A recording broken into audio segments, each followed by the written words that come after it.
నమస్తే, welcome to HM24. గుడితండ గ్రామం BRS అభ్యర్థి లకవత్ కుమార్ మాట్లాడారు. గ్రామ ప్రజలు మీ అమూల్యమైన ఓటు మరియు మీ యొక్క ఆశీస్సులతో గ్రామ అభివృద్ధి చేస్తానన్నారు. అణిచివేత ఎంతధికమైతే ఉవ్వెత్తున లేవద ఉద్యమం, హేళనతో మొదలైన పోరు నడుపుతుంది మహోద్యమం. నా పేరు లకవత్ కుమార్ అండి, గుడితండ వాసిని. ఈరోజు లోకల్ బాడీ ఎలక్షన్ల సందర్భంగా నేను బీఆర్ఎస్ పార్టీ అభ్యర్థిగా సర్పంచ్ నామినేషన్ వేయడం జరిగింది. గతంలో పోటీ చేయాలనుకున్నాము, కాకపోతే కొన్ని సందర్భాలు మనకు అనుకూలించకపోవడము.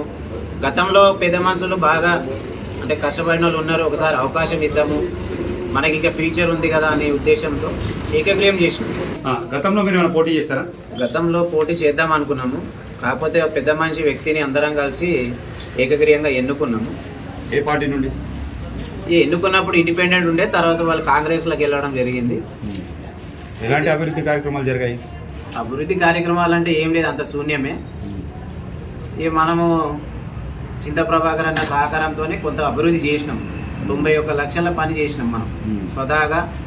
అందరూ ఇబ్బంది పడుతూ ఉంటే రోడ్లు కానీ ఏది ఉన్నా సరే కానీ ప్రభాకర్ అన్న సాయంతో అభివృద్ధి అనేది మనం చేసినాము.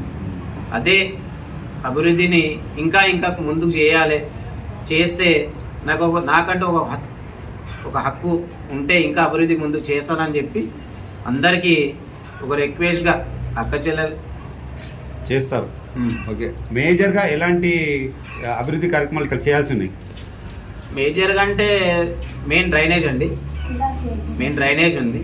డ్రైనేజ్ అంటూ అసలు జీరో, జీపీలో ఒక డ్రైనేజ్ అంటూ లేదు ఫస్ట్ నుంచి. అసలు ముందు నుంచి సీసీ రోడ్స్ అనేవి గిట్ట లేవు. ఇంకా సీసీ రోడ్ 50% ఇంకా బ్యాలెన్స్ ఉంది. ఈ 100% డ్రైనేజ్ ఉంది. కొంతమేర కొన్ని గల్లీలకు వచ్చేసి వాటర్ అనేది హైవే వచ్చినప్పుడు మిషన్ భగీరథ ఏదైతే వాటర్ ఉందో ఇంటి నల్ల అది కొంత డిస్టర్బ్ అయింది. దాన్ని రెక్టిఫై చేయలేకపోయారు. అదొక కొంత బ్యాలెన్స్ ఉంది, అది గిట్ట రెక్టిఫై చేస్తాం.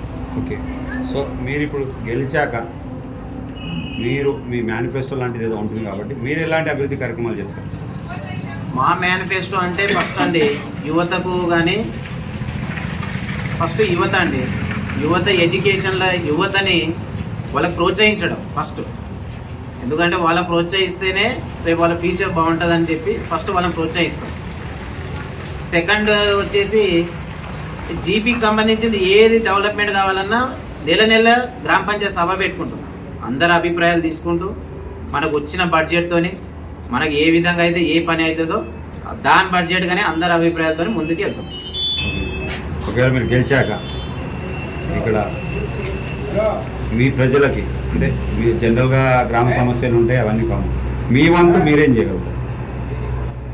నా వంతు అంటూ 1వ క్లాస్ నుంచి 10th క్లాస్ వరకు ఫ్రీగా ఈవినింగ్ 6 నుంచి 8 కానీ పేరెంట్స్కి ఇబ్బంది లేకుండా 8:30 ఉన్నా పర్లేదు, ఈ టైంలో ఫ్రీగా నా వంతు నేను ట్యూషన్ అనేది వాళ్ళకి కల్పిస్తాను.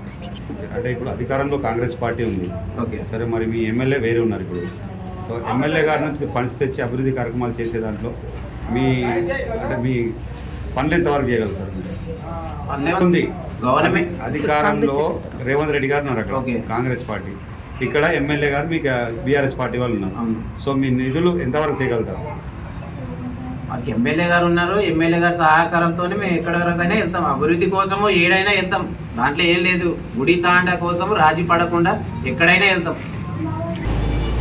గతంలో నిధుల కోసం అంటే అండి మ్యాక్సిమం అంటే చేస్తూ ఉంటే కొన్ని వచ్చేవి ఉన్నాయి మన దగ్గర. ఇప్పుడు మన దగ్గర అయినా గిట్ట ఏ నిధులు ఆగలేవు, పెండింగ్ బిల్లు. కాకపోతే గవర్నమెంట్ మారింది, మారడం వల్ల ఉన్న పెండింగ్ ఎలక్షన్ రావడంతోనే ఉన్న పెండింగ్ బిల్లు అనేది ఆగిపోయింది. అదొక సమస్యగా మారింది, కానీ అది సమస్యనే కాదు. ఇప్పుడు గ్రామ పంచాయతీలో పంచాయతీ నిధులు వస్తాయి కదా, వాటిని మీరు ఎలా ఉపయోగించుకుంటారు? ఎలా ఉపయోగించడం అంటే ఇప్పుడు సెంట్రల్ గవర్నమెంట్ ఉంది. దాంట్లో మనకు వచ్చే దాంట్లో 90% మనకు వస్తుంది జీపీకి నిధులు. కాబట్టి మనకు ఈ 10% కోసం మనం ఏదో భయపడాల్సిన పని లేదు. మనకు అన్ని విధాలుగా అభివృద్ధి కోసము మనకు 90% సెంట్రల్ నుంచి నిధులు ఉంటాయి, 10% మనకు స్టేట్ నుంచి ఉంటుంది. కాబట్టి ఆ విషయంలో రాజీ పడకుండా ఏదైనా సరే అభివృద్ధికి ముందుకెళ్తాం. అదొక సేవ చేయాలని అంటే నాకు అదొక ఇంట్రెస్ట్. నేను యాక్చువల్లీ డిప్లొమా చేసిన, దాని తర్వాత మళ్ళీ డిగ్రీకి వచ్చి పిహెచ్డి చేసిన.